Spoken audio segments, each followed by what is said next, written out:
اضطراری کچھ ایسی حالت آتی ہے ناگہانی، کوئی ایسی مجبوری آ جاتی ہے جس میں انسان مجبور ہوتا ہے دوسروں سے قرض لینے میں، ایسی ناگہانی اور مجبوری کی صورت میں بندہ قرض کے دروازے کو کھٹکھٹائے۔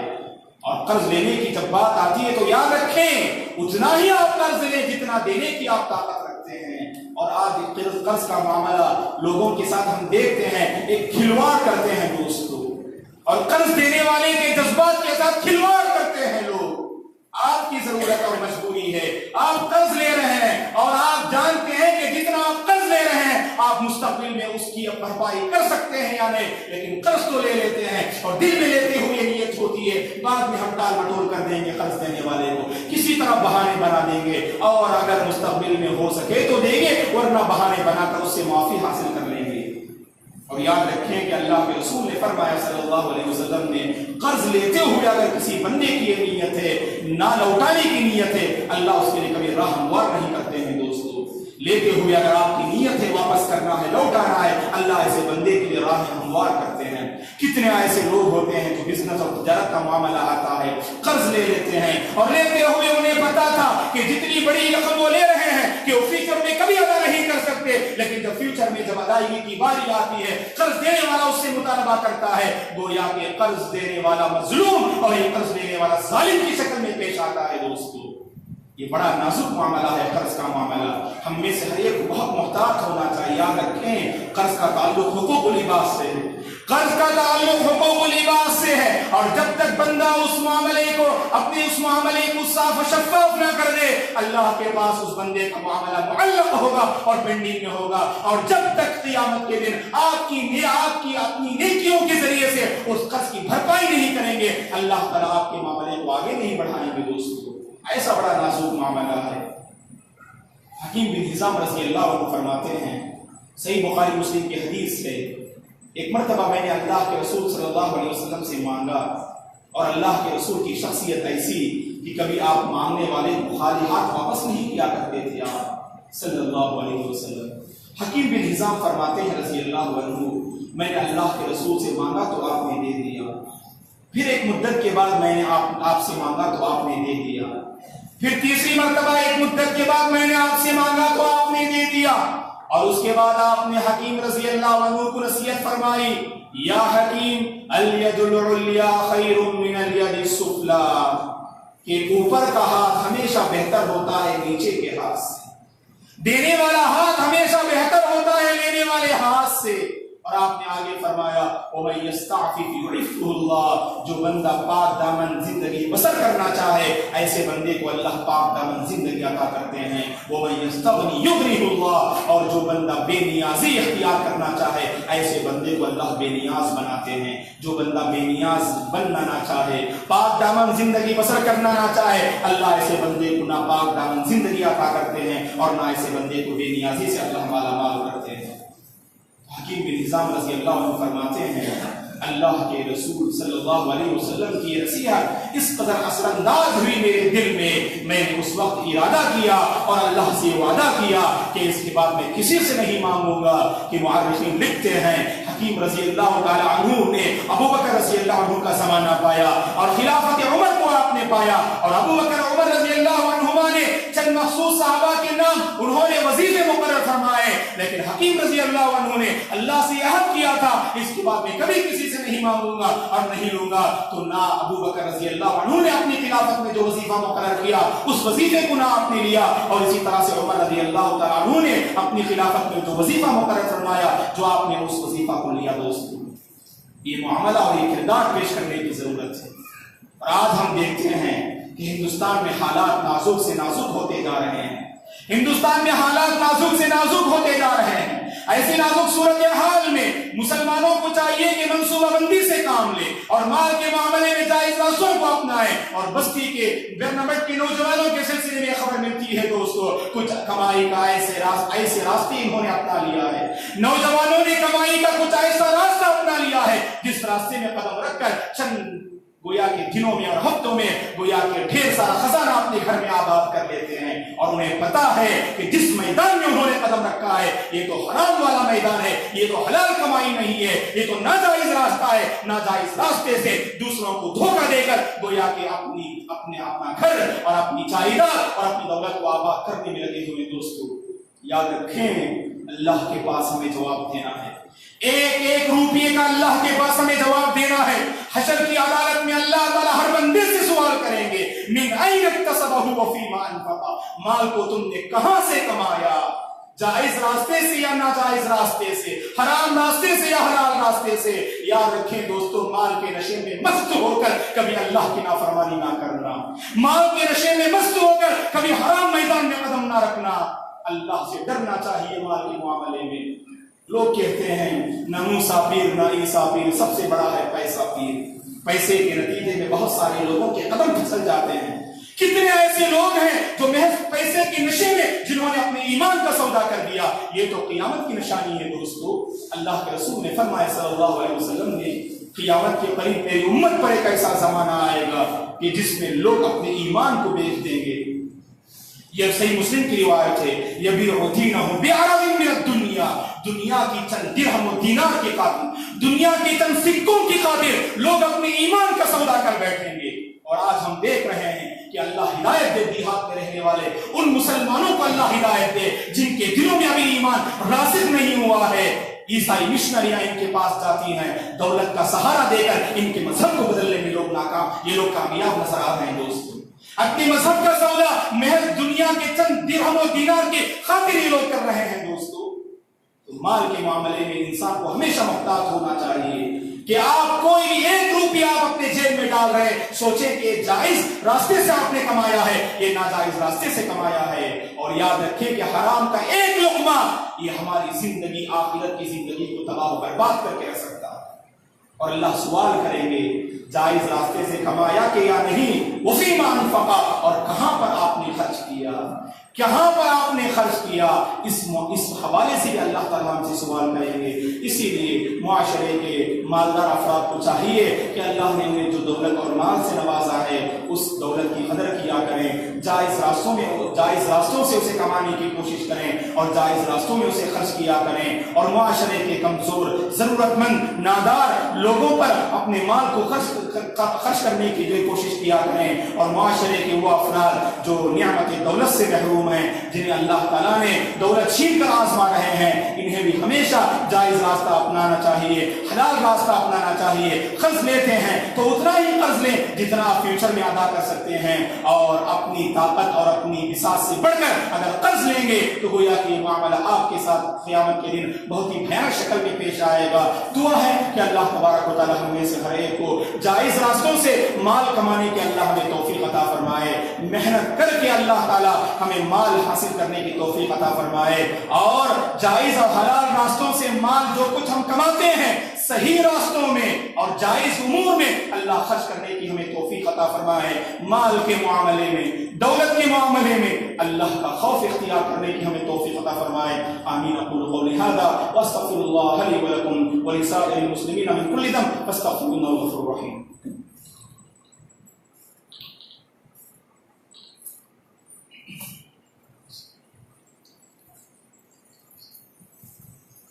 إن الحمد لله نحمده ونستعينه ونستغفره ونعوذ بالله من شرور أنفسنا ومن سيئات أعمالنا، من يهده الله فلا مضل له ومن يضلل فلا هادي له، وأشهد أن لا إله إلا الله وأشهد أن محمدا عبده ورسوله، أما بعد فأعوذ بالله من الشيطان الرجيم، إن الله وملائكته يصلون على النبي يا أيها الذين آمنوا صلوا عليه وسلموا تسليما، اللهم صل على محمد وعلى آل محمد كما صليت على إبراهيم وعلى آل إبراهيم إنك حميد مجيد، اللهم بارك على محمد وعلى آل محمد كما باركت على إبراهيم وعلى آل إبراهيم إنك حميد مجيد، اللهم أعز الإسلام والمسلمين وأذل الشرك والمشركين، ربنا لا تزغ قلوبنا بعد إذ هديتنا وهب لنا من لدنك رحمة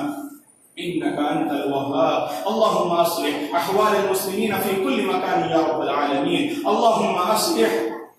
أحوال المسلمين في الهند، اللهم أصلح أحوال المسلمين في كشمير، اللهم أرنا الحق حقا وارزقنا اتباعه، وأرنا الباطل باطلا وارزقنا اجتنابه. اللهم لا تدع لنا ذنبا إلا غفرته، ولا هما إلا فرجته، ولا دينا إلا قضيته، ولا مريضا إلا شفيته، ولا حاجة من حوائج الدنيا والآخرة إلا قضيتها يا رب العالمين. اللهم اشف مرضانا ومرضى المسلمين، اللهم ارحم موتانا وموتى المسلمين. اللهم إنا نسألك الهدى والتقى والعفاف والغنى. عباد الله رحمني ورحمكم الله، أعوذ بالله من الشيطان الرجيم. إن الله يأمر بالعدل والإحسان وإيتاء ذي القربى وينهى عن الفحشاء والمنكر والبغي يعظكم لعلكم تذكرون.